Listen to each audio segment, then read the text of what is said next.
Hello, everybody, and welcome to a Dan-tastic episode of Truth Wanted. I'm your host, Objectively Dan. Joining me today is the legendary co-president of the Freedom from Religion Foundation, Dan Barker. That's right, it's a twofer when it comes to Dan's tonight. I'm expecting this episode to be pretty dandy, and I'm glad you're in a 10 dance. You know what my favorite flower is, Mr. Barker? Your favorite flower, some kind of Dan flower. No, it's a dandelion. Dandelion, right? Okay. Right. And you know what we wanted to be when we grew up, right? What did we want to be? A dancer, right? A dancer. Anyway, yeah. I could do this all night, but I won't torture you guys anymore. Dan Barker is a legend in my eyes. He has been talking about atheism for a longer since before I was born. He used to be a fundamentalist. He used to travel around the country, both preaching and doing various musical acts and all kinds of plays, and just was involved in a lot of projects and activities, just doing the Lord's work. He has a book called Godless, which I was, and among other books, I was rereading this week just to get back in touch. And I was telling Dan before the show, and for the record, we've decided before the show, we're going to refer to Mr. Barker as Mr. Barker, and we'll go with me as Objectively Dan. So if you're calling, just make sure you're using those preferred stuff. So yeah, I was just remembering how much time I felt that I wasted after I figured out, hey, I don't believe this stuff anymore. And you know, I put a lot of effort into evangelizing and doing this stuff. And then I read your book, Mr. Barker, and I think, holy crap, you spent a long time, longer than me, doing this stuff for a number of years. And you came out at an age where, you know, a lot of people figure this stuff out, you know, when they're like in college or when they're growing up. But, you know, you were a lot later in life when you kind of came to this. And I was just wondering, like, what's the story there? Okay, if we could just start a conversation with that. Okay, first of all, Dan and Dan. Yeah. Is it Daniel? By my Christian birth? name. My Christian name is Daniel. Yes. So you may not know this, but the word Daniel can be anagrammed to spell denial. And it gets better. It can also be anagrammed to spell, there's a lot of other words, but it can be anagrammed to spell nailed, Nailed. Sure. So yeah. Daniel is the guy with a denial of the man who was nailed to the cross. Oh shit! Hey, that's a good one. That's a first. That's a first for me. You know, you're a Daniel too, right? Yeah, Daniel. Yeah. So I always knew. Everybody always knew Daniel meant the Lord is my judge, right? Like that was God the thing. God is my judge. Yeah. God is my judge. Yeah. But that was always the thing I always heard, because like I think that's the one, because you see those things where it's like, oh, what does your name mean? You know, and most of them are BS, but that's the one where you can actually kind of link back to a source in the Bible for. So but you could interpret that differently. It could mean I am God's judge. Yeah. Okay. Yeah, Daniel. Right. So there you go. Yeah. There we go. Yeah. Who is he to judge me? But so anyway, you asked. We have a lot in common because you were a true believer. You were witnessing and preaching and trying to win souls. And I did it for 19 years. I started preaching when I was 15.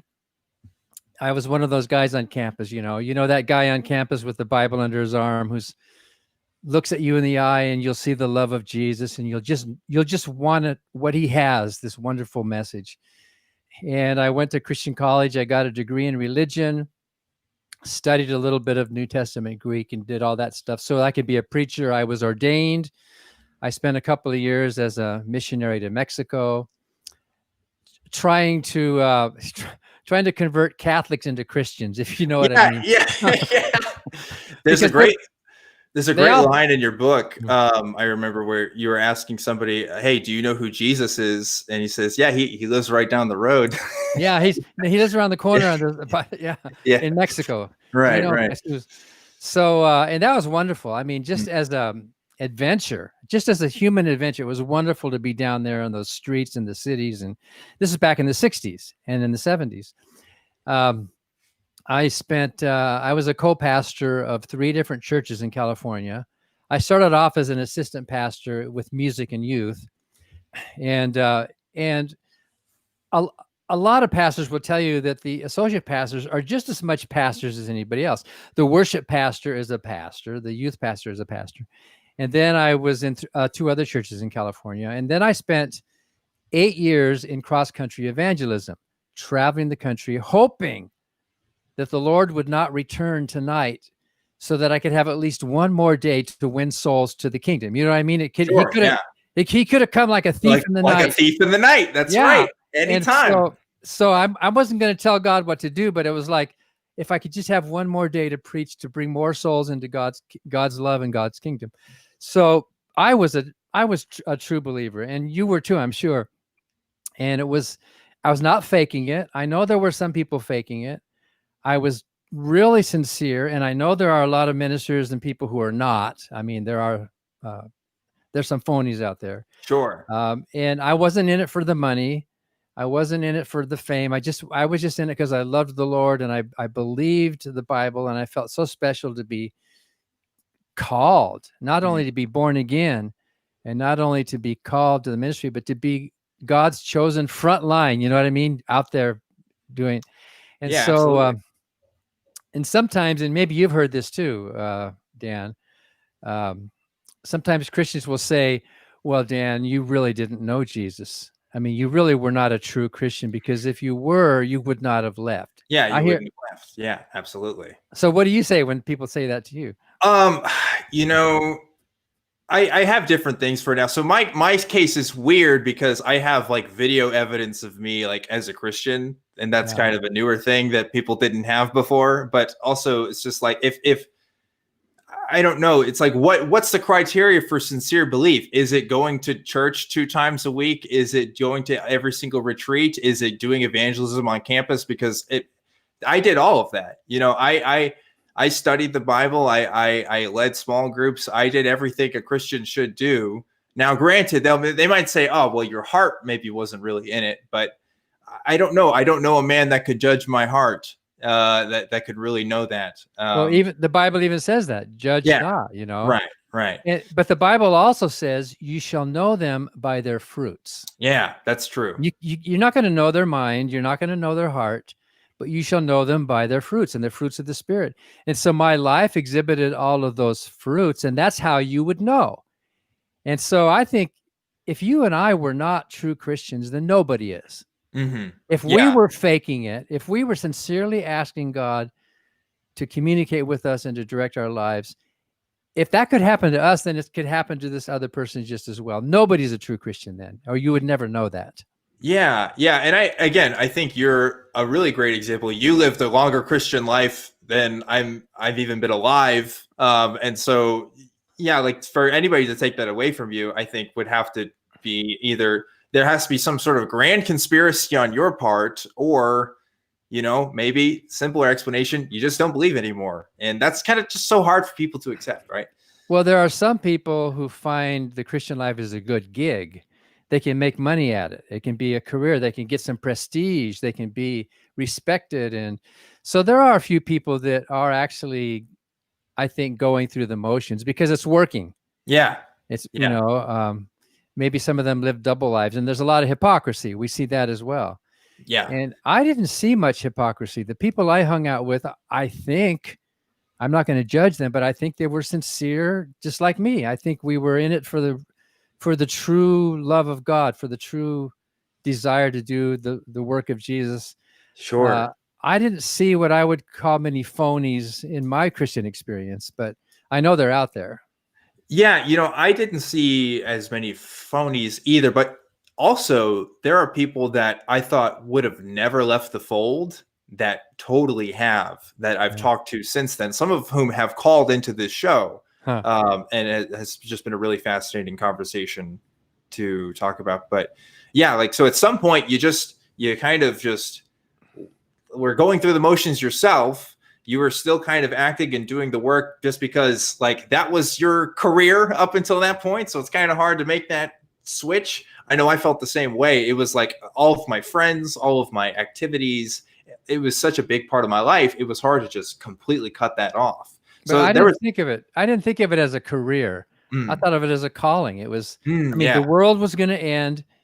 And what's more important? I mean, you know, I didn't even think I was going to live long enough to even go to college or get married or any of that. When I was a teenage preacher, I thought this is it, you know, this is, you know, so what's more important, getting a degree in architecture or communication or something, when there are souls to be saved and from hell and heaven and eternal life? What's more important, your cosmic career or this earthly career? So yeah. And so from there was some point where you went from leaving the faith to talking about you leaving the faith on Oprah.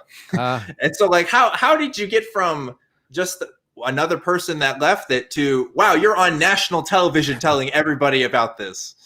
So that Oprah show that you saw in 1984 was not national TV. That was Oprah's show.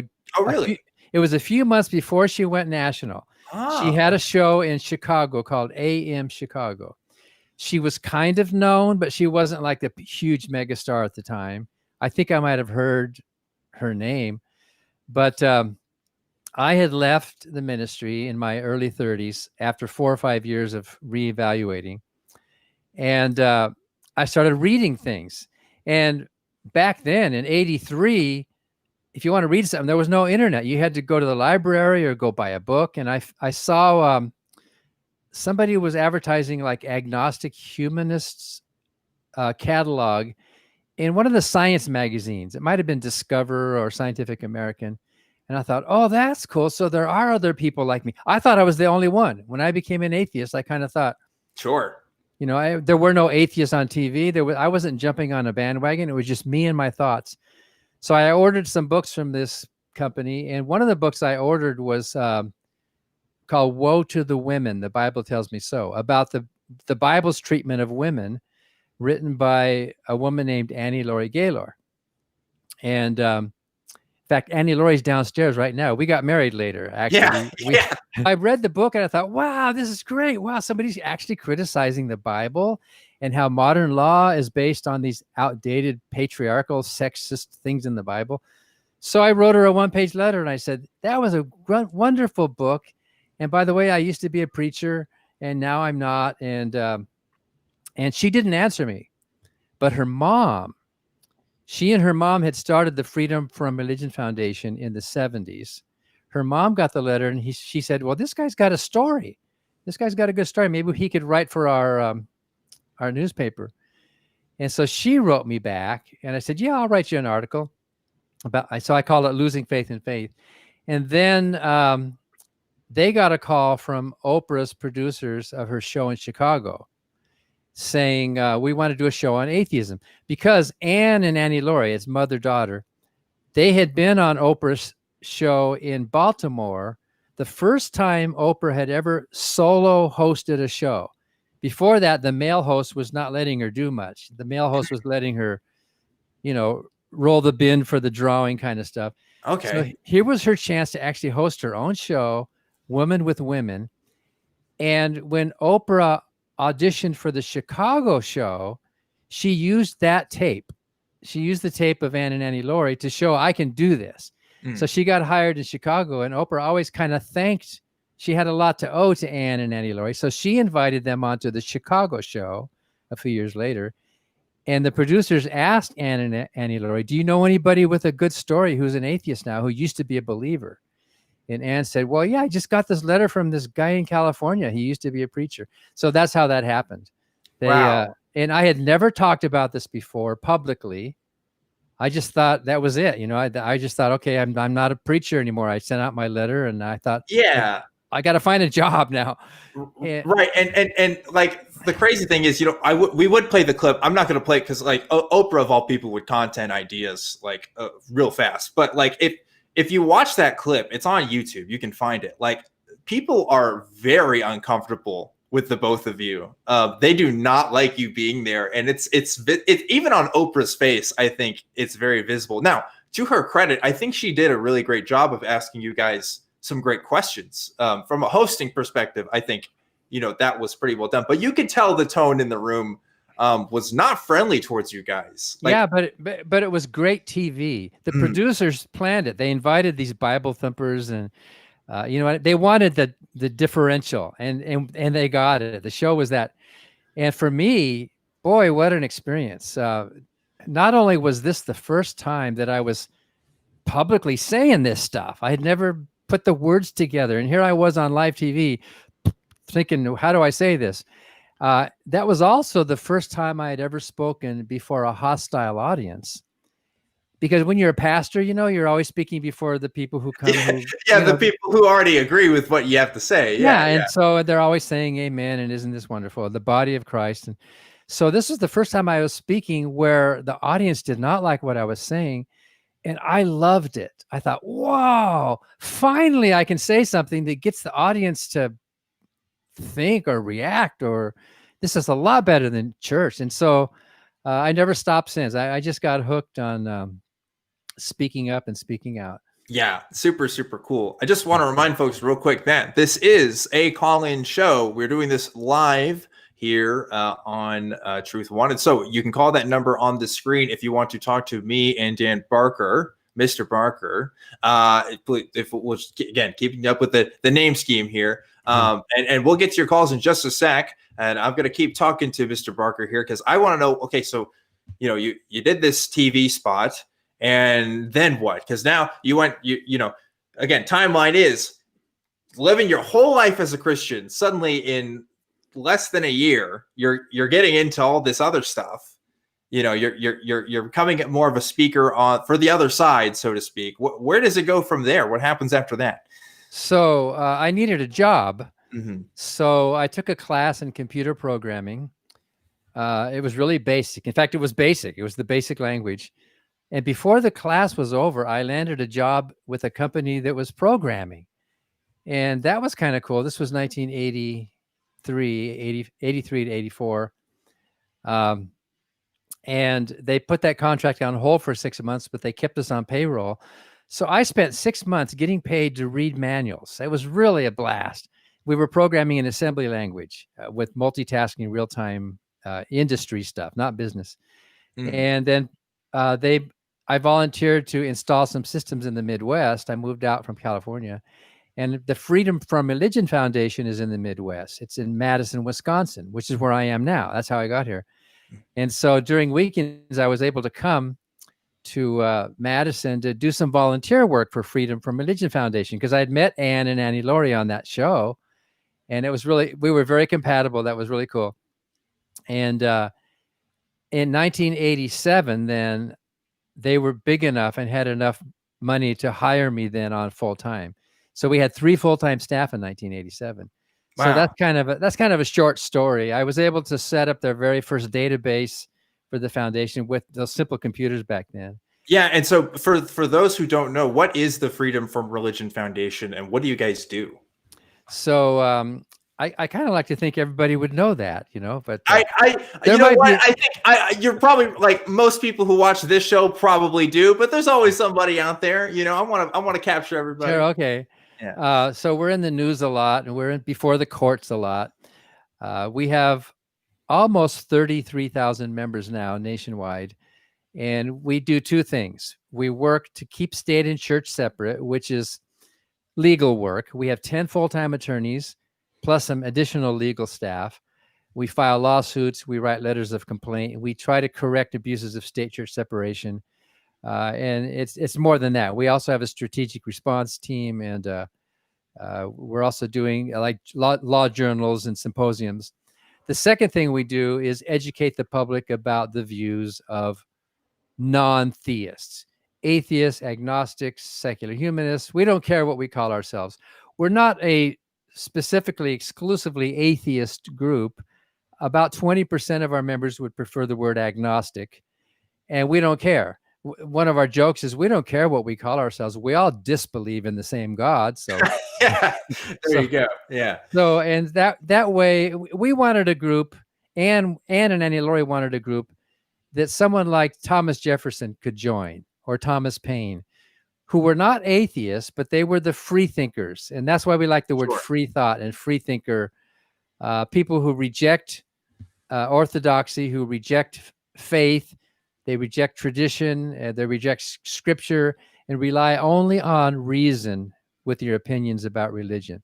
So we have a radio show, we have a TV show, we have a newspaper, we publish books, we do public events, we do debates. I've done 137 public moderated debates now since 1985. Yeah, it's quite a count. It's quite a count. And I think a lot of people know you from seeing those debates and some other talks that you've given for various occasions, of course, and some of the books that you've written as well. Godless, of course, was the one I mentioned earlier, was kind of a sort of a biography of your life and how you got to do it now. And you've written a ton of other stuff too. One thing I wanted to say about the Freedom from Religion Foundation that I really like is all like at the heart of it, you're just making sure people are following the law. Like to me, that's like, it's you're not trolling people. You know, you're not like doing anything egregious or anything. You're not getting in people's faces. You're just making sure like, hey, you guys are violating this church and state thing, and you guys are in a town of 2,000 somewhere in Georgia or Alabama, you know, where you probably don't have, you know, the legal resources there. You know, hey, here's how we can help. Here's something we could do. Like we can look into it. You know, and I really like that you're helping people. Like I would have needed help when I lived in Waco, probably, if I ever saw something like that happen. Right. Well, we get complaints from all over the country, all over the world, really. Mm-hmm. And now it's easy. Now there's a drop down on our webpage for make a legal complaint, and you can fill out the form, and our attorney, our legal staff will get back to you. And there's I don't know 24 or 30 different categories of state church complaints. A lot of them are religion in the schools that are dealt with, and so sometimes the FAQs can tell you what you need to do, and if you can't solve it, then we can write a letter. And our legal staff spends a lot of time writing letters out to high school principals and county executives and postmasters and governors and you name it, sheriff's offices, to inform them that they are breaking the law. And about 20% of the time, they either agree with us or they change. About 20% of the time we get a victory. We call them victories. Sure. Without going to court, which is really nice, because going to court is expensive and time consuming. Sure. And sometimes it's just informing them, here's the law and here's the legal precedent. And then so the school district will show this letter to their legal counsel and say, look, we didn't even know this. And once in a while, they'll send us a letter of thanks. We didn't know this was wrong. Thank you for bringing it to our attention. The other 80% of the time, we have to keep complaining, or sometimes we sue. We actually go to court to take lawsuits. So it really is a blast, and our legal staff loves it.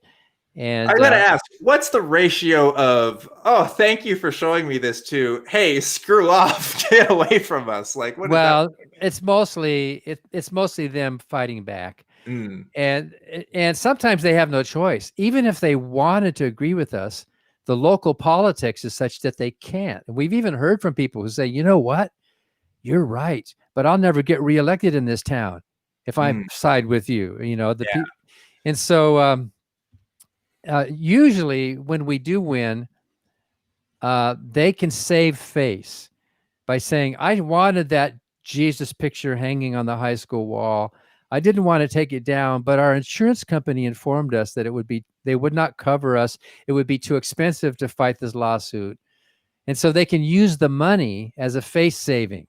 So vote for me again. I'm still the strong Christian, but we're going to have to obey the law. Our school district is strapped for finances, and we don't want to get involved in this big costly lawsuit. And we don't care if they need that face saving, that's fine, as long as they do the right thing.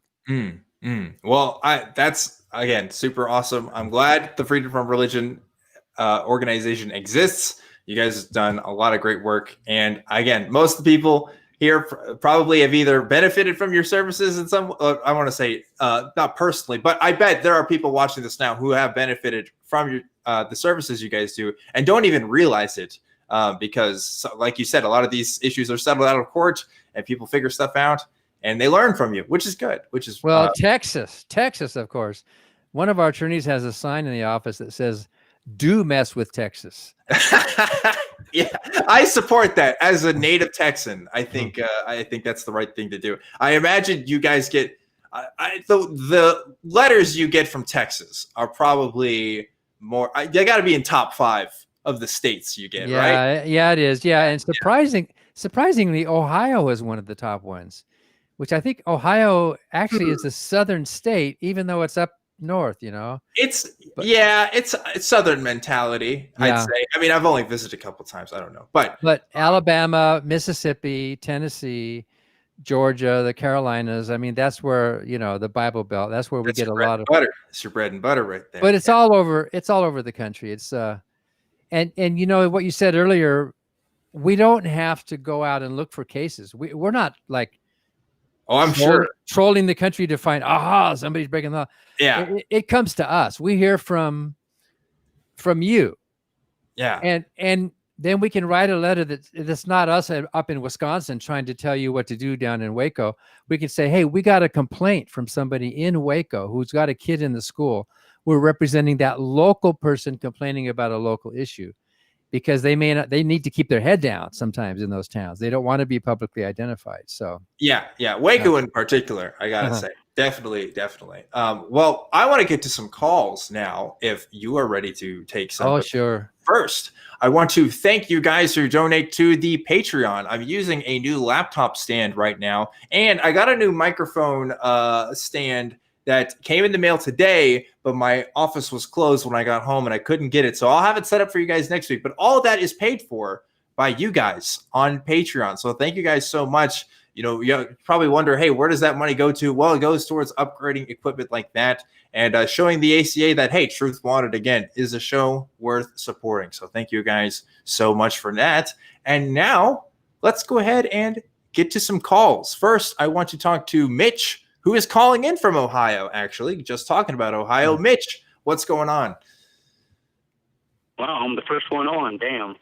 Yeah, you waited the longest. So, the first shall be last and all that. So, yeah, you're here. Welcome. Well, you guys ain't right about Ohio. So what's going on, Mitch? How could we help you tonight? Well, I notice a lot of people don't take coronavirus that serious.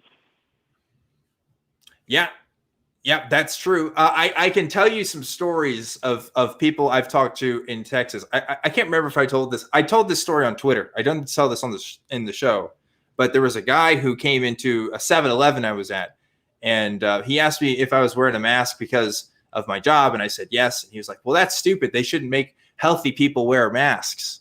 And I was, I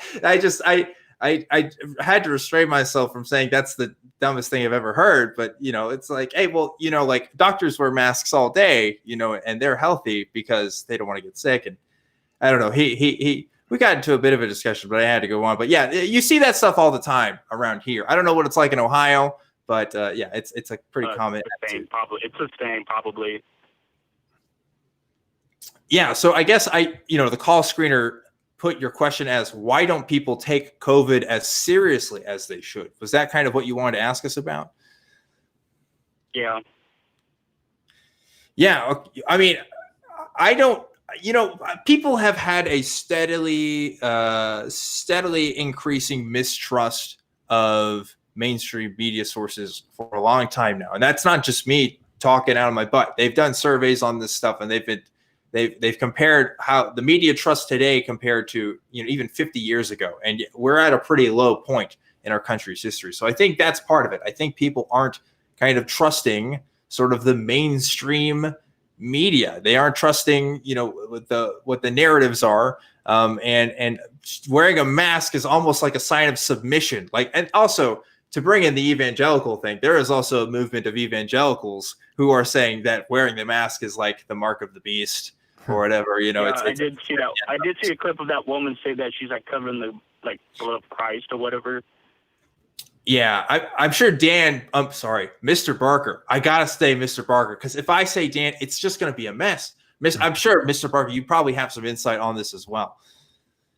Well, yeah, distrust of the media, but also distrust of government. A lot of conservatives don't like the government telling them what to do.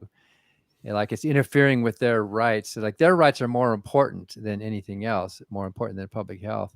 We actually did picket a coffee shop 2 weeks ago in Middleton, which is a suburb here of Madison, Wisconsin.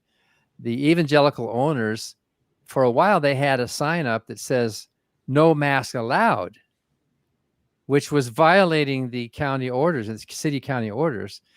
And all of these evangelicals, from what we can tell, it's a hangout for these conservative evangelicals. These are the same people that were holding the Jesus lunch right next to the public high school to try to convince kids to come to Jesus. So Annie Laurie and I showed up. America. Yeah. So Annie Laurie and I, number one case in the world. And it was just crazy. These people were just like they have a different world. Like they think they have this wisdom that is above, public health. They think they have this, they're in connection. And one guy came out and he said, "Do you mind if I pray for you?" he couldn't, we had our sunglasses and our faces were covered. And one of my signs said, "Obey every ordinance," which is from the Bible. The Bible says, "Obey, be subject to every ordinance." And Annie Laurie's sign said, "Love thy neighbor, wear a mask," which is also the Bible. Later, I made another sign that said, the coffee shop is called Hellbox, Helbach. Nice. So I said, "Science deniers can go to Hellbox." So the guy said, "Do you mind if I pray for you?" And I said, "Okay, you can pray for us if we can think for you." and he looked at us and he said, "Okay." And then he started praying to God. "Dear God, touch their heart." What does he know about us? How does, it just is. Then he showed us he had a big cross tattoo on his arm, as if that was his symbol of authority or something. Yeah. And then he went back in without wearing a mask. And then one of our attorneys wrote to the county, or whatever the board is that does this. And so a couple of days later, they were fined. That coffee shop was fined for violating public orders. Ooh. So anyway, and then this woman with her kid. I know there's been a lot of uptick in cases in the South. I don't know if that has to do with being the Bible Belt or. I think it absolutely has something to do with the Bible Belt. Are you kidding me? Absolutely.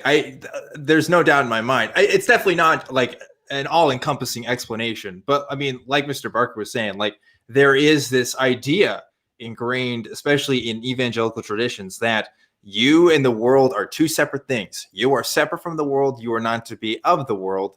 And if the world is telling you to do something, you got to stick to your convictions and you got to do what's right. Now, I have since left the faith since, way before this coronavirus started. So I don't exactly know all the narratives out there that, pastors and people are pushing, because I know that they've got to be pushing some of it too. But I imagine people are really upset about not being able to go to church and stuff. I mean, that was the thing for a while with the lockdown and stuff, even though, the church is supposed to be the community you're a part of and not necessarily a building. I know that was something I was taught, but whatever, side note.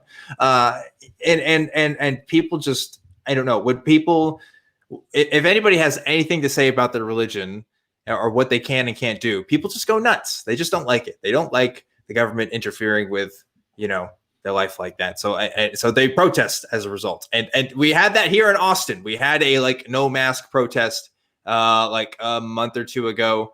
And I didn't actually get to see it myself because, trying to practice social distancing and everything. But I wouldn't be surprised if some people got COVID after that. I didn't look up if they did, but yeah, it's really crazy right now. Well, there's one statistic that says a lot, and that more than 30 evangelical pastors in the South have died of COVID. Yeah. I'm not surprised.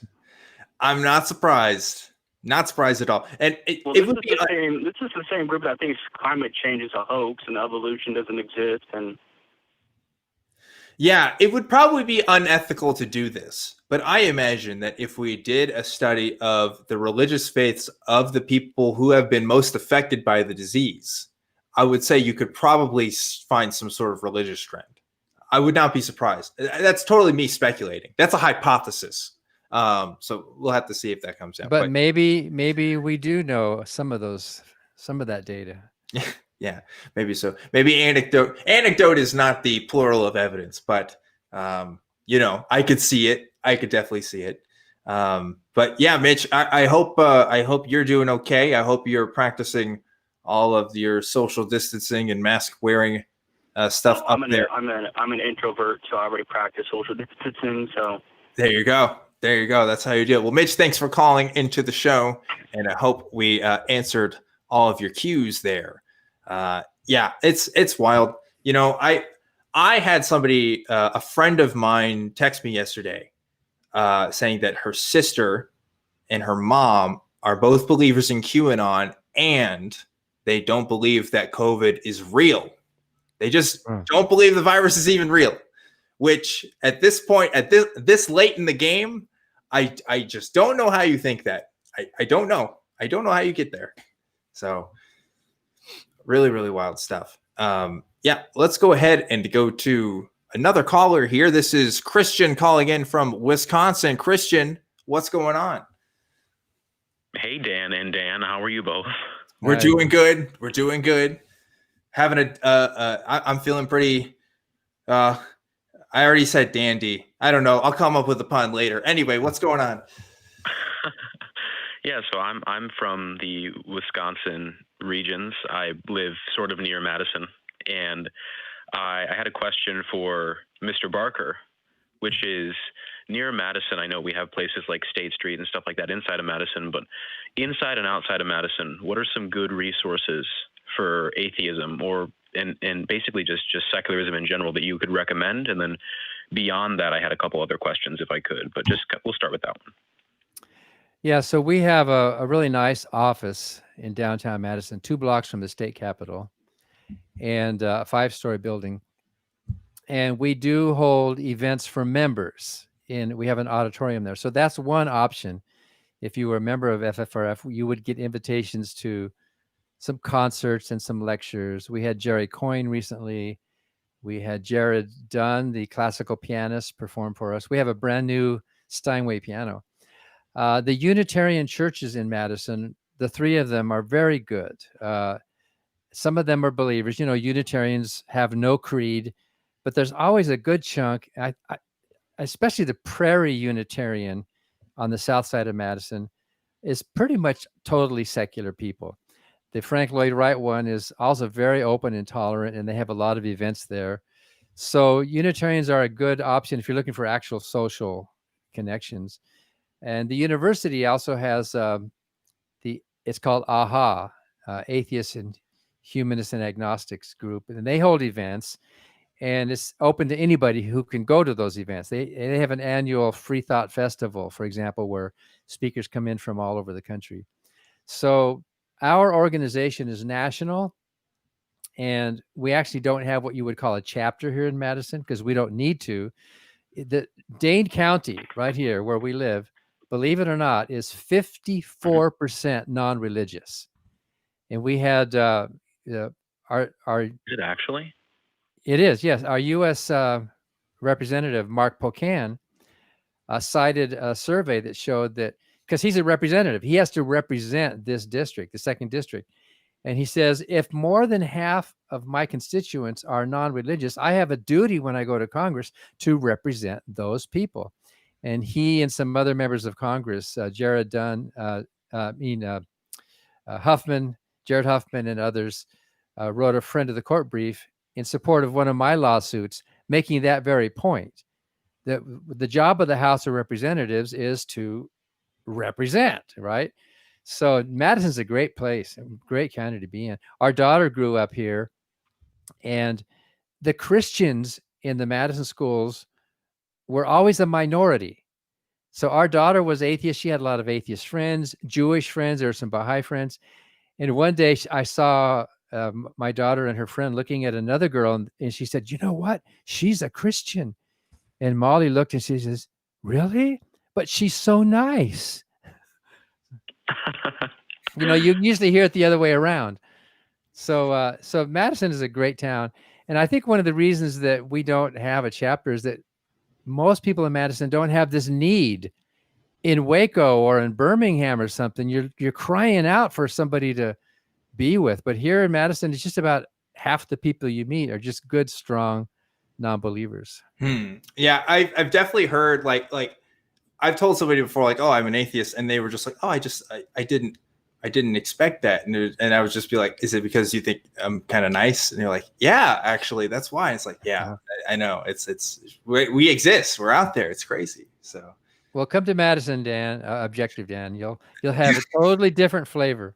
I bet. I've never been to Wisconsin. I've never been that far north, actually. So I don't know. I don't know what it'd be like. It's like every state. Mr. Barker. Go ahead, Chris. Sorry, I didn't mean to interrupt you, other Dan, Mr. Objectively Dan. But I wanted to ask, I'm from Rock County. Do you know where that is, Mr. Barker? Yeah, it's south of here. Yeah. So I'm from Rock County. There isn't a whole lot of atheists here. It's pretty much just fundamentalist Christianity, especially where I'm from. What would you recommend that someone in my situation would do if they wanted to start those kind of groups, or bring those kind of groups here to the more southern parts of Wisconsin that don't really have those outreach groups? Yeah. Well, so I know there's a lot of our members that live down there. My son, for example, lives in Janesville, and he's found some other people from Janesville. Too. Oh, really? Okay. So, and I go down there a lot. We just built the playhouse for the grandkids. It was really fun. But we at the Freedom from Religion Foundation, we can't give out our mailing list. So we can't tell you who of our members live there. But if you were to plan something, if you were to plan like a get-together or an event that was somehow related to what we do, then we could send a postcard out to people inviting them, and then they could choose to contact you if they wish. And this is how a lot of our chapters got started all over the country. I think we have 25 chapters maybe, or 20 or 22. And so they come to this event, and then they meet each other and they say, yeah, let's start a group. So that's possible. Something like that could happen in Rock County. So I think you know this, but Janesville is like Paul Ryan town. Yeah. And we basically, I tried to start a secular school, and they just wouldn't allow it. Like, they were just like, we just really don't need this at our school. And it was kind of disappointing to see those sorts of things happen, but I'll definitely have to look into doing more stuff like that here, because there's a lot of people who I know who won't be open about their non-belief because of the ramifications in places like Rock County. So yeah, and there's probably a lot of atheists and agnostics, but you just don't know it. They're just keeping their heads down. Yeah. Yep. That's how it happens sometimes. That's how it works. Well, Christian, thanks so much for calling in. I'm glad you got to talk to Mr. Barker, because he's obviously the best person you could have asked out of all my guests for that specific question, I think. So there you go. That's tailor-made for you. Thanks again for calling in, and look forward to hearing from you next time. Before we get to the next caller as well, I wanted to know if you had, because I know, like, with legal stuff, you probably can't talk about a lot of what happens, but is there a funny story that you can tell, like, that maybe skirts outside that without mentioning specific details? Like, what's some of the craziest, kind of wildest stuff y'all had to deal with as an organization? Well, usually it's in the schools. As I said before, we sued in Tennessee, in Dayton, Tennessee, which is Ray County, which is where the Scopes trial was. Oh, yeah. In 1925. They were teaching Bible classes, and the entire county board and the entire school board voted against us. They voted to continue the classes. But our plaintiff was hearing them talking at football games and stuff, saying, they're actually right, but I can't vote against this in this town. So that's kind of funny. There was a superintendent in northern Mississippi of the schools. He got our letter. They were doing prayers over the loudspeakers before Friday night football games. That's a big deal in the South. Yeah. And so they were doing Christian prayer. They were doing actually not just Christian, but like Southern Baptist Christian prayers. Ooh. And they were excluding like other kinds of Christians. And so we sent a letter saying, by the way, this has already gone to the Supreme Court. It's already been decided what your schools are doing are against the law. And to his credit, this principal, this superintendent, sent a memo out to all of the principals saying, we have to stop doing this. It's against the law. And boy, did that cause an uproar.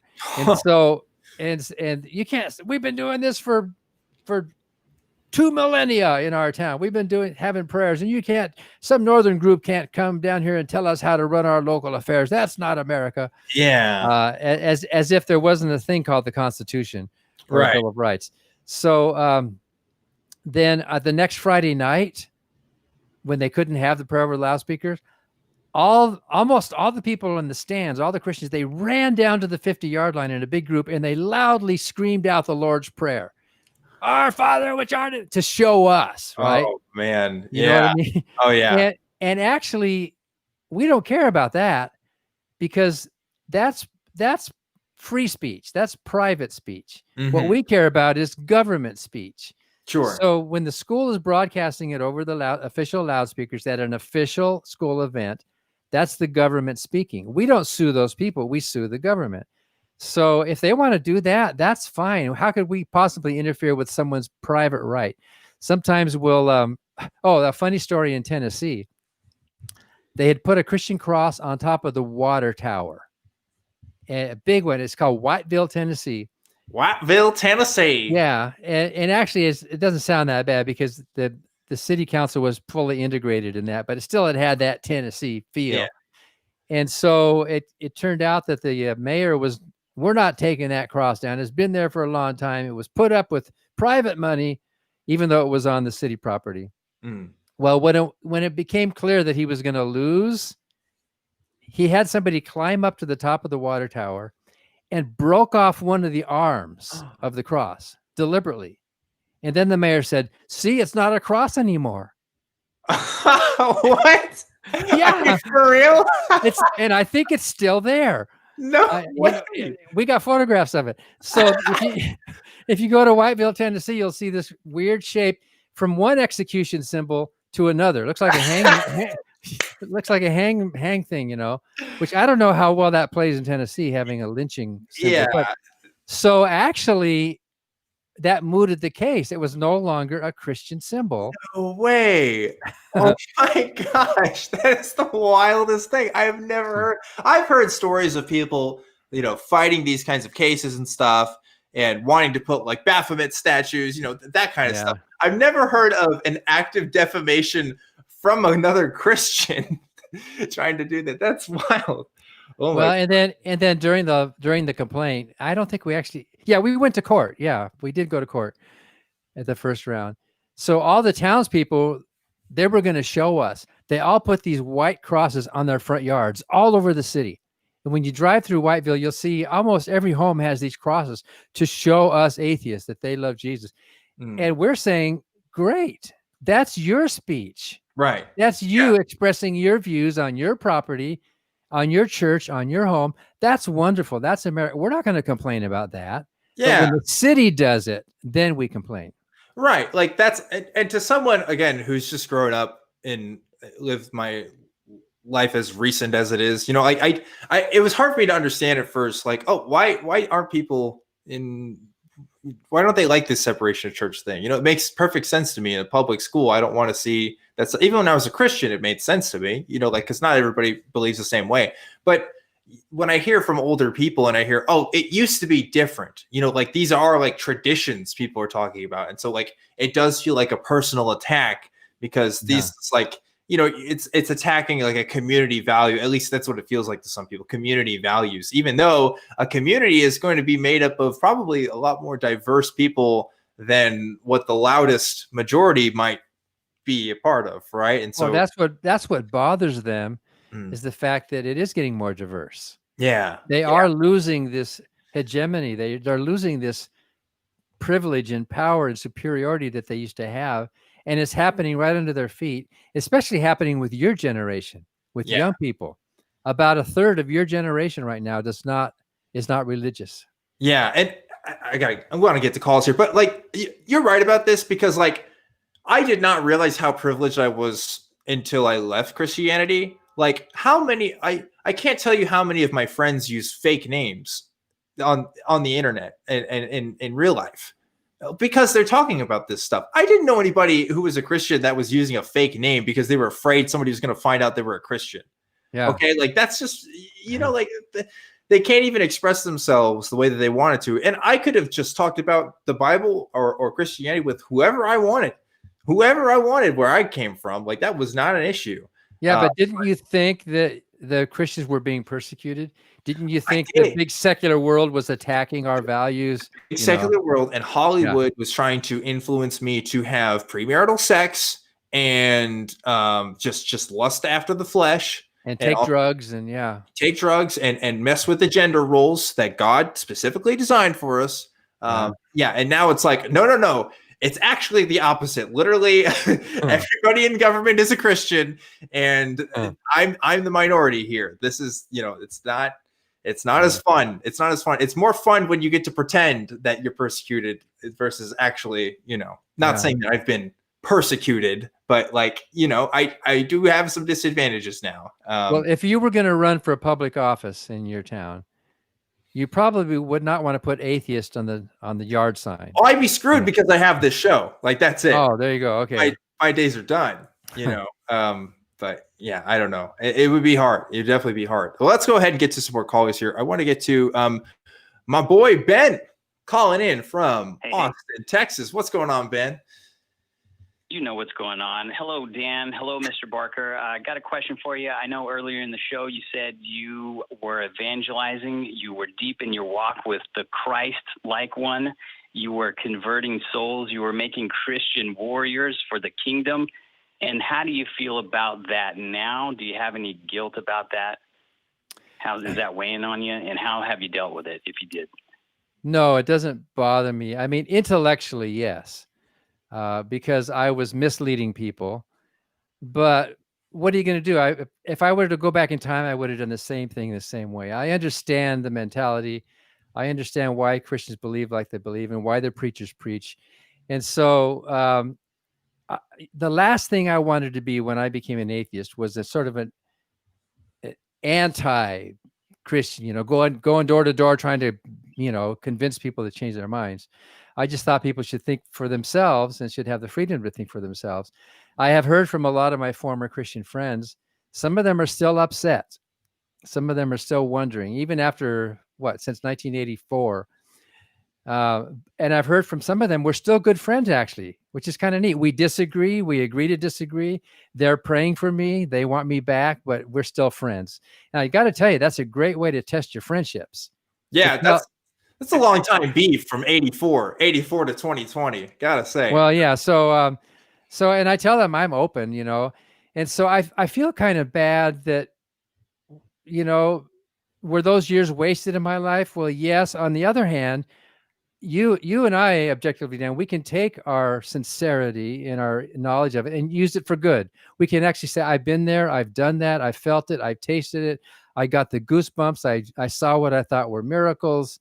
And actually, I was not converting anybody, Ben. I was simply just preaching the gospel and letting the Holy Spirit do the converting. That's what I thought. I didn't think it was me. You got to remove all agency from your. Well, yeah. I mean, I felt proud to be a part of it. I felt like I'm a part of the body of Christ, and I can speak the word, and then the seed's going to fall on the ground where it will. It'll fall on dry ground or fertile ground, but.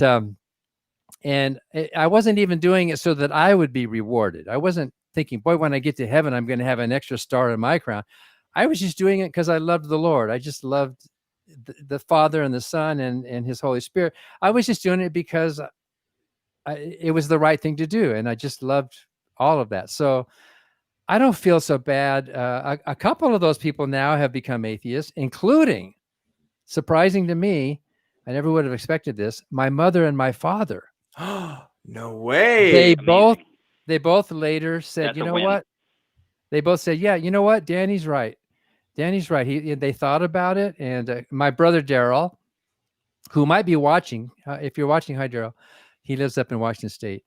My brother, Daryl, was very quick to embrace humanism. When he saw his older brother come out as an atheist, he was saying like, oh, well, actually, I have permission to think those things now. So, and I've kind of thought those things, but I didn't know I could.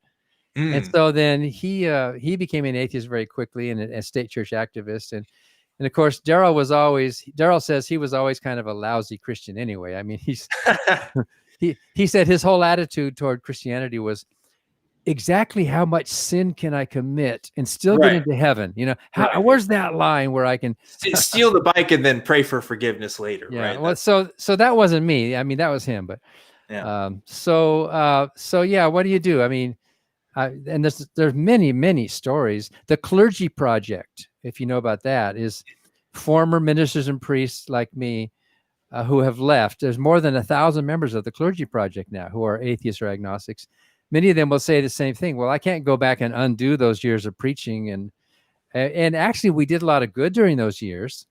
If you had a soup kitchen or if you were helping people, we did some good during those ministry years. But I feel the same way, Dan. You know, it's like I wasn't trying to grift people. I wasn't trying to trick people. I sincerely believed what I believed and what I was preaching as well. So it was like, yeah, there wasn't any kind of tricks being done. Actually, the worst I felt was when I was starting to lose my faith and I was still talking about this stuff with people. Yeah. I actually was invited to a retreat weekend from my old youth minister to do with another guy, a buddy of mine, to do, you know how these things go. It's like a winter retreat. You go to somebody's house and you stay the weekend and you do activities, but then also you do like 5 different Bible studies. And I had already decided I was like pretty much an atheist at this point, but you know, I was a paid thing and I get to hang out with people that I knew. Oh, and so I said yes, and I did it. And that weekend was so weird because I did these Bible lessons with him, and all I was doing was this is what the text says. This is how people have interpreted the text. I never said like, this is what's true. This is what I think, you know, like I was just trying to get as neutral as possible. And I honestly think I got some of those kids to open up more about stuff about like their doubts and what they were thinking about. And I was just like, yeah, you know, that's a decision you have to come to yourself about a lot of these things. Right? Yeah. And I felt better doing that because it was like, yeah, I'm not pushing my thing on them anymore. I was doing that as a Christian. I haven't done that since I've been an atheist. Except on this show, but you know, that's different, right? If you're watching this, you're more open-minded, which is great. When I'm with those group of kids and I could talk to them honestly about what they're going through and how they're thinking, I could do that now without saying, yeah, you're dealing with sin in your life and you need to deal with that. I could say, no, it's okay. We're all human. We all make mistakes, you know, and you're like 15. So it's all right. Yeah. You got the rest of your life ahead of you, you know? So, yeah. So you read my book and you know that there was about 4 months when I was a hypocrite. Yes. I became an atheist in my own mind in the summer of '83. But I had a calendar with preaching invitations, and I preached all the way up through December of that year. And I hated myself. I should have stopped right away that summer. But how do you stop a lifetime on a dime? It was like, and so I was hating myself. I was in the pulpit. I was saying these things that I've been saying for years, for almost 20 years. And amazingly, people were saying amen, and they were feeling the Spirit. And after one of my sermons, during which I really felt horrible, I felt like this is wrong. This is not integrity. I should be honest and stop doing this. A woman came up to me afterwards and she said, Reverend Barker, I want you to know I felt the Spirit of God on your ministry tonight. I just want you to know how blessed. And I'm thinking, you did? Because I wasn't feeling that. I was being actually dishonest for those few months until I finally said enough's enough. And I tell that dramatic story that in the book about the very last time I preached up in Northern California. Yeah, it's a doozy. Check out that book, Godless. It's pretty cool. And there's an audiobook version of you reading it as well, which is neat. There is, that's right. And Richard Dawkins reads his foreword. Yeah, Richard Dawkins in this, so that's a good one. Well, Ben, thanks for calling in. Great question. Always appreciate it. You have time for one more question? One more question, Ben. For another question. What you got? Okay, so both of you guys, you've mentioned sin in the show, and I know some of the people who criticize atheists say you have forsaken God because you just want to sin. Yeah. So can you tell me a little bit about how your life has changed since you became atheist? Have you done anything that the Christians might say was sinful? And you can speak on that. Oh, great question, Ben. I'm going to go ahead and let you go from the call here while we answer this one. But yeah, you go first. Well, sinful, if sinful means disobeying God, if that's what sinful means, and basically that's what the Bible says wicked and evil is, it's worshiping somebody other than God. Well, then, yes, I've done a lot of quote unquote sinful things, because by definition, sin is not obeying that God of that Bible, right? Yeah. But if by sin you mean moral things, like, did I start getting crazy or doing horrible, illegal or immoral things?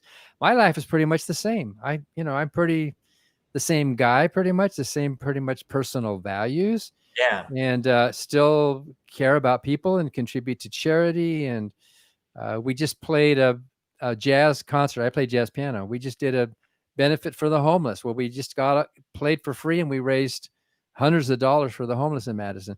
So no, if anything, I think my moral judgment has become more clear. It's less cluttered with what does the Bible say. My moral judgment now is concerned with what are the actual consequences of my actions. Are they causing harm or aren't they? So I think I can say that for at least in principle, if not in practice, my life is a lot more moral than it was before when I was a Christian.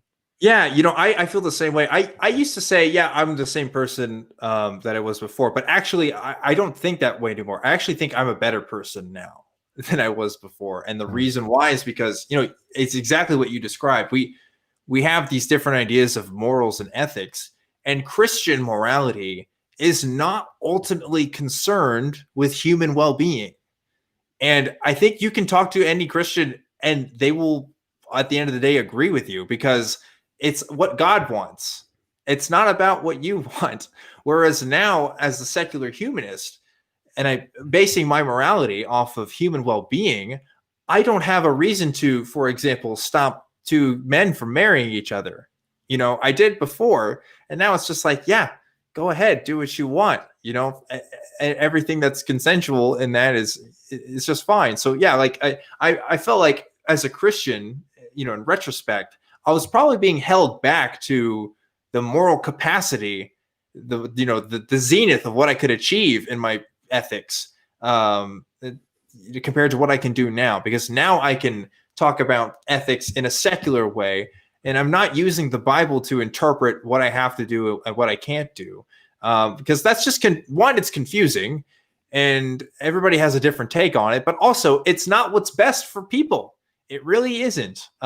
It's not built with human well-being in mind. It's meant for this idea of God wants for you, and that's not the same as human well-being.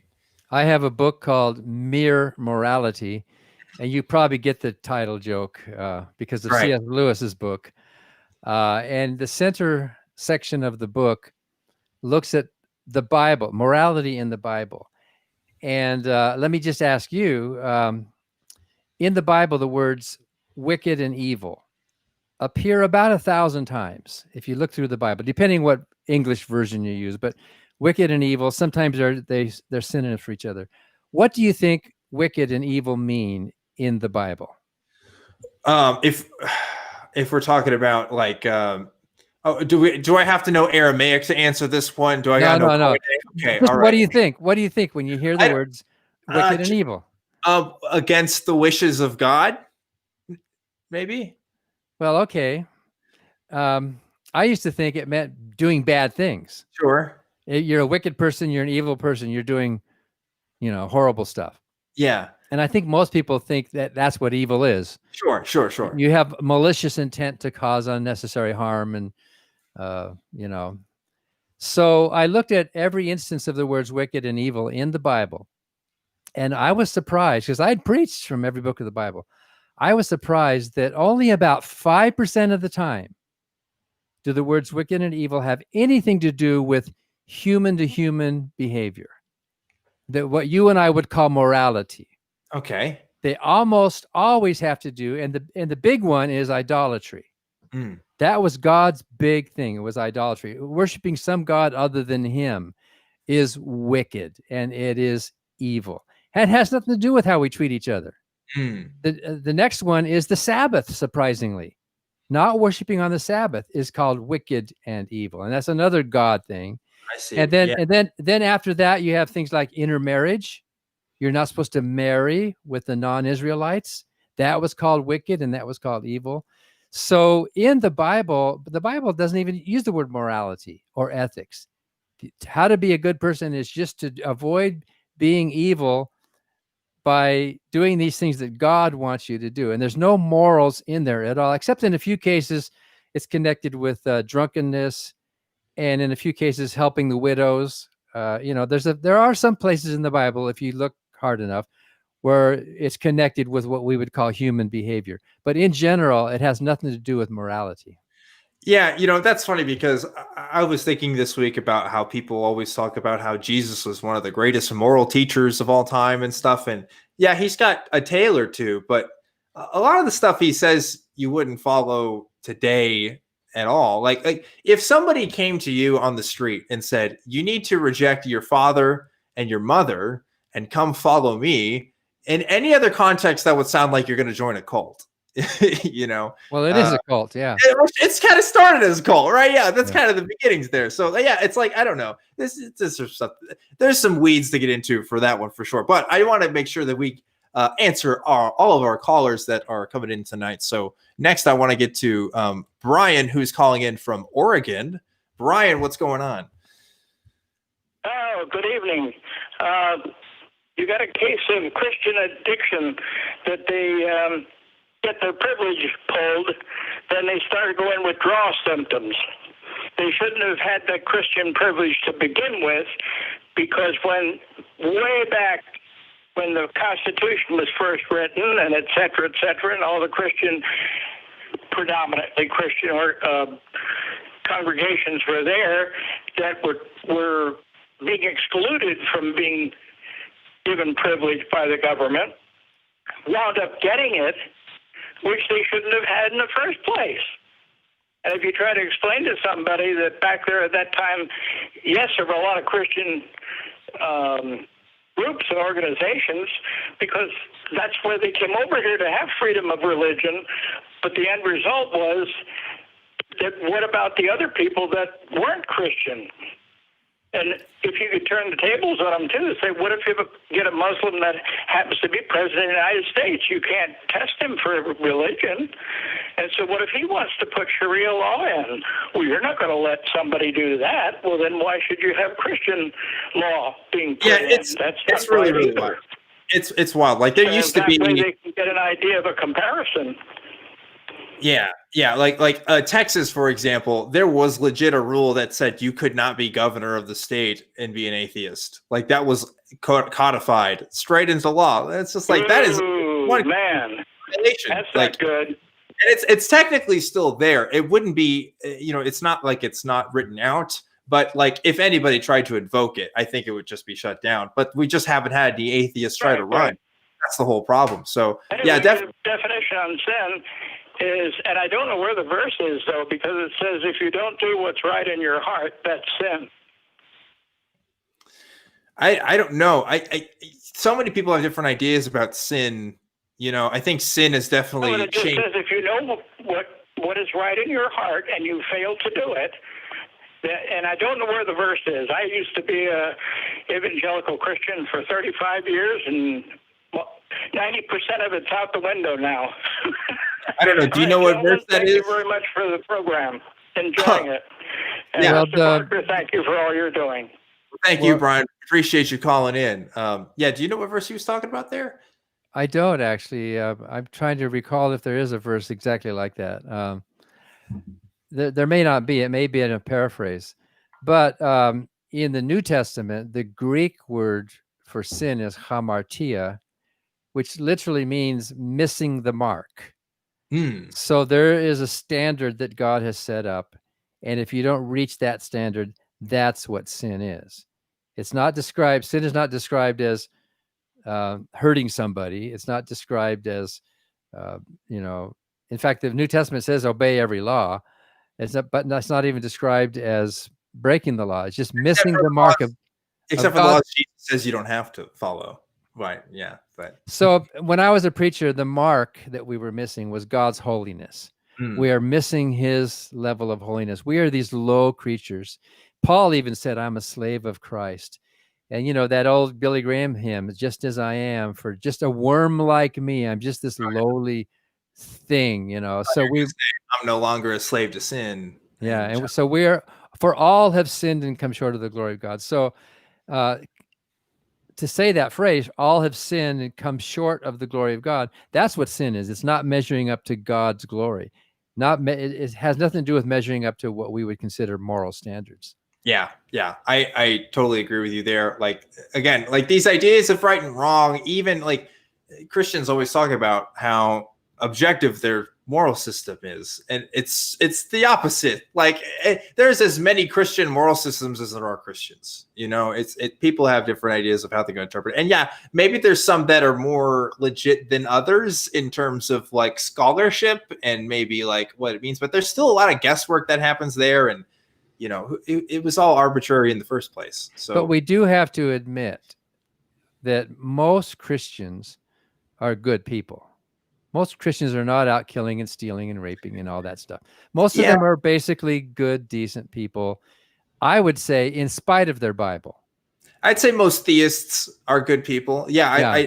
I'd go that far, because I think we do sometimes stereotype, even in the atheist community, of what a Christian is, when we realize, oh, that may be a chunk of the country, but like it's not everybody. It's definitely not everybody. It wasn't the people that I grew up around, certainly. And maybe with you as well. I don't know. I'm sure you encounter quite a number of characters though in your travels. I know. I mean, there are some really bad Christians. There's some bad atheists in the world. I mean, every group has its bad eggs, right? Yeah. And you can't judge the group by a few people. And I think most Christians, like my mom and dad said, they just wanted to do the right thing. They were Christians because they wanted, you know what I mean? They didn't have bad motives. They didn't want to pervert scripture, or they just wanted to be good, decent, God-fearing people. If you've seen some of my debates, you may have seen me ask the opponent a question, and I've done this probably 8 or 10 times, where we talk about morality, and they say, well, morality is doing what God says. That's how we know what right and wrong is, because human reason is not good enough. Human reason is going to try to figure out, and we're going to get it wrong, but God knows. So I asked the opponent in the debate, I think one of them was in San Antonio. Okay, so if God told you to kill me, would you do it? And usually they hem and haw, well, God wouldn't tell me that. And I said, but the question was if. Yeah. And look at the Old Testament. God told people to kill, to commit genocide, to kill the babies. God told them to do that, and the Israelites proudly and righteously did it. And so a couple of times, the opponents have actually had to say, well, if I was sure God told me that, then yes, I would have to consider that. To a big gasp from the audience, Yeah. So there's a danger in surrendering your moral judgment to somebody else's mind. Definitely. It reminds me of, I believe it was like Christopher Hitchens was talking to somebody, and I've had this conversation with people too, where, why did the Jews kill the Canaanites? Oh, well, the Canaanites were like sacrificing children and stuff. We don't like that. And it's like, but that's literally what God did. Like, he sacrificed his own son. Like, that should be cool in some way. I don't know. It's kind of a moot point, but we do have 2 more callers here on the line, and I want to try to get to both of these guys before we wrap up. No females yet? We do actually. Both of our next callers are okay, good. At least I presume, until they tell me otherwise, identify as women, or they can tell me their pronouns if not otherwise. But next, we're going to talk to Linda, who's calling in from Ohio. Linda, what's going on? Hi. Yeah, I'm all female. So you guys lucked out. Yeah. My question's for Dan Barker. Hi, Dan. Hi. A couple weeks ago, I was watching TV, and I caught a news segment about a county juvenile court needing faith-based organizations to come to their website and fill out an application to mentor kids that were at risk. And it was called the Project Faith Initiative. And so as an ex-Christian, it kind of triggered me. And so I went to the county website and I looked at the application, and found out that if you are accepted, these faith-based organizations could even get paid up to $7,500 to mentor high-risk juvenile kids. And it just didn't sound very secular to me. So what I did is I went to your website and filled out like a complaint form. It was really easy to do, but I haven't heard back yet. So then I turned on Dan's program tonight, and here you are. So I thought I'd call and ask get your opinion on that. Get a direct line. I like it. Yeah, so you will hear back. We're kind of cutting back a little bit because of the pandemic, but we're all working remotely, and we have one legal assistant in the office right now. So it might take a little while. I think there's an FAQ online too that explains some of that. So faith-based, it was George W. Bush who started this faith-based initiative. And we complained, we took some lawsuits. In fact, we won the first fully adjudicated lawsuit in the country challenging faith-based, a religious group trying to provide inmate counseling. And so we won that. We also sued in Arizona. It was called Mentor Kids. It was part of Chuck Colson's ministry. Chuck Colson had a prison ministry. You know, Chuck Colson, the convicted Watergate felon.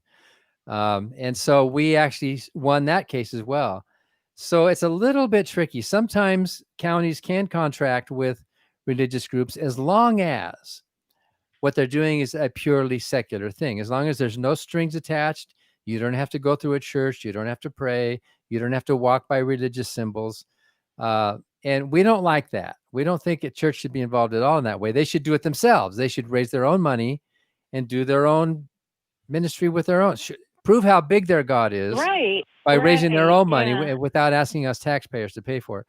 But with government contracting, sometimes the counties contract with a church that has a basement where the homeless can live for a while. And so what's funny is that the church takes all the credit, right? Because they're doing this homeless thing, but we taxpayers get the bill, you know, and they never say, by the way, it's the taxpayers paying for this. It's just the church is taking this. You don't know it. So we can applaud the church for doing that. They're helping the homeless, they're providing a space. But as long as it's not tied to religion in any way, then they can, in many cases, get away with doing that. And in a sense, we kind of do want there to be good works done in the world, no matter by whom. So one of the tricky questions is it's fungibility, basically. If you're giving money to a church or religious group to do an activity that it was going to be doing anyway, well, then that frees up some of their money then to be used for their religious purpose. So you're actually helping their religious purpose. So many of these cases have to be looked at on an individual basis, and our legal staff can tell you if there's something we can do about it. And I'll make a note here to call Greta. What's today? Today's Friday. So I'll call her on Monday and make a note to look for that, because sometimes time is of the essence. If they've given the grant out, it's really hard to challenge it once the money's spent. So if you can challenge it before the money actually goes out, you can actually stop it. And in a few cases, we've actually got money back. We've actually got the county to ask for the money back that they've given improperly to a religious group. Oh, wow.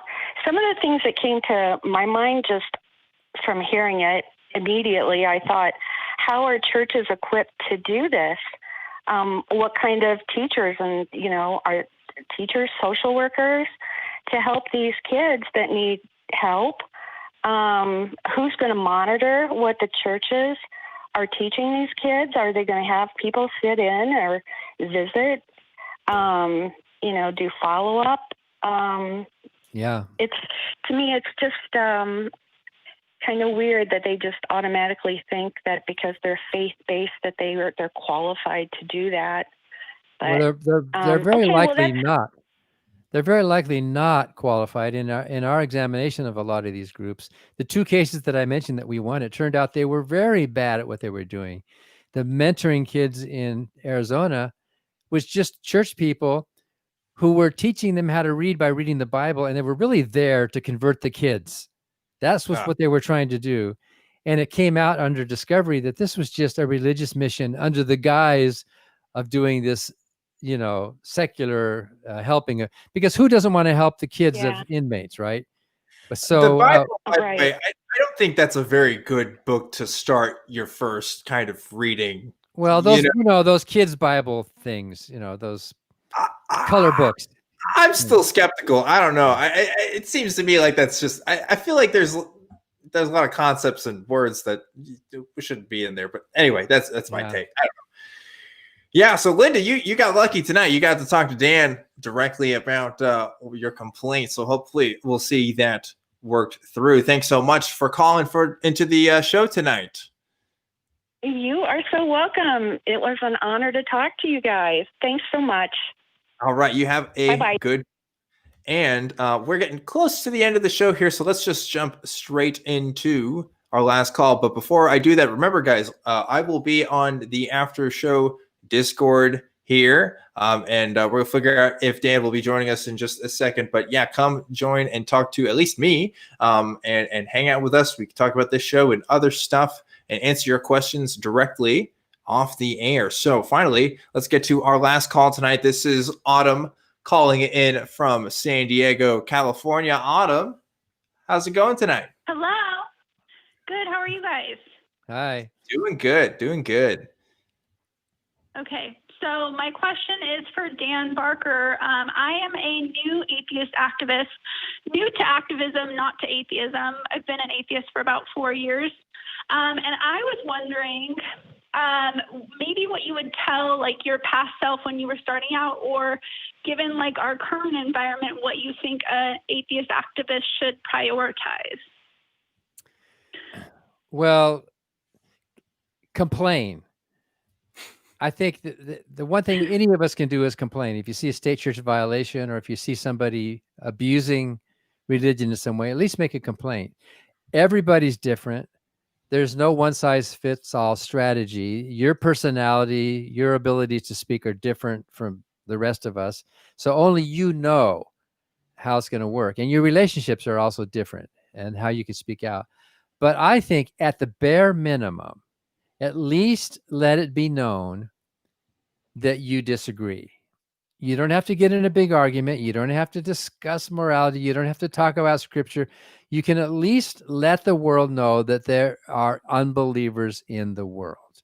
So that goes a long way. And sometimes saying less is more, because sometimes we can be trying too hard, if you know what I mean. We want them to think like us, so we want to convince them. And why are you being so stupid?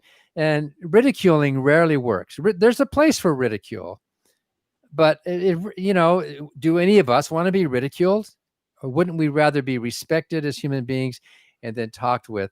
So at the bare minimum, at least if somebody says something, if somebody says, God bless you when you sneeze, you can smile and say, well, thank you for that, for thinking about me, but I actually don't believe in God. Something like that, without being mean about it. Or if somebody wants to pray at a meal or whatever. You will bump into people who are angry. It happens all the time. You will bump into evangelicals and conservatives who want to make a fight out of it because you disagree. But at least let it be known that there are those of us who are outside of the status quo. We respectfully disagree. And if you want to talk more, I'm open to talk, but Yeah. I think everything is perfect. I don't have anything to add on to that except maybe one thing, which is if you ever meet somebody and they just freely give their opinion about something, they just want to give their Christian interpretation about a thing you're talking about, and it's like totally out of the blue, just give your atheist take, like, hey, they're giving their take out there. Well, just give yours. Like, I know where I come from, sometimes it's not as polite to kind of talk about your own thing, but like if somebody else is launching their point of view first, hey, that's free game. That's a discussion right there. Yeah. So that's the only thing I would say. And California, probably a bit different from where I grew up in Texas. You might encounter points of view beyond just Christianity that you might, be a bit skeptical of, I imagine. And I would suggest, definitely. Autumn, and this is just me, we're all different, that you be as polite and thank the person. Somebody's telling you they're Christian. Wow, I'm glad you told me that. Thank you. In this free country, is there anything else you want to say? And then, well, here's what I think. And so that at least you're on you get the middle finger and then you run away. Well, okay. Yeah. If you want, I mean, there are some people that you should slam the door in their face. I mean, there are a few of those people that it's a total waste of time, and you're going to know that pretty quick. Nope. Forget you, like when I told that guy, you can pray for us and we'll think for you. We've had a few callers I felt that way about. So yeah, absolutely. Yeah. But yeah, well, cool. Thank you guys. Well, thanks, Autumn. Thank you, Autumn, for calling in to the show tonight. I wish your activism well. And now we're kind of at the tail end of Truth Wanted here, but don't go away just yet. Remember, I'm going to be popping into Discord here to talk to you guys. And I wanted to also give a very special thanks to my guest tonight, Dan. Thank you so much for being on the program.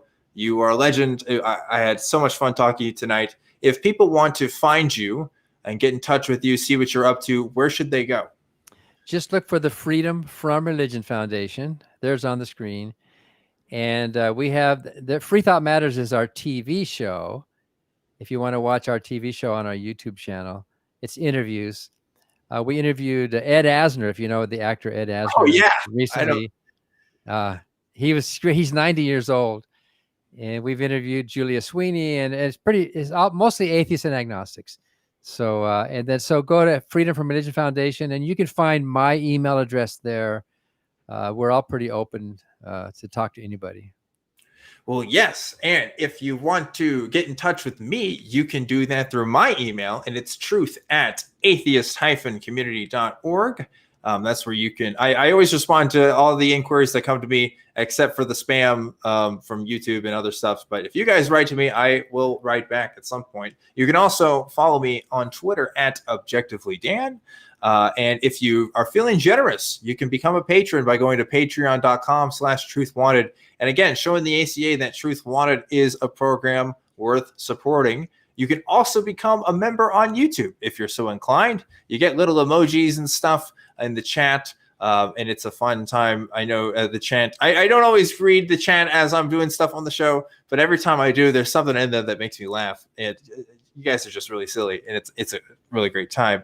Let's see. Last but not least, never least, I have to thank the wonderful, awesome staff and crew that helps make this show possible. So thank you, crew of Truth Wanted, for making this show happen every single week. You guys are the best, and I love you. You're great. So Dan, before we end tonight's show, if the Leviathan and the Behemoth from the Bible got into a fight with the Nephilim as referee, who would win? I think the Nephilim would stomp both of them in the fight right there. Okay. The Nephilim are the giants, Yeah, right. Well, that's why I was saying in a referee position, but you're suggesting sort of more of a WWE situation where maybe the ref gets involved and kind of helps get into the fight. I see. Well, that about wraps it up for another Dan-tastic episode of Truth Wanted. Remember to always keep wanting the truth, and I'll see you next time.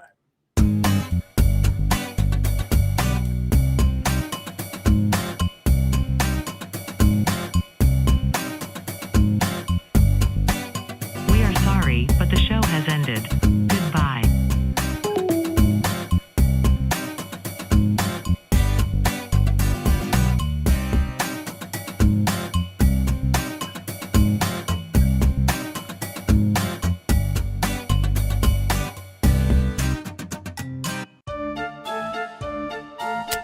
What are we doing, man? What are we doing?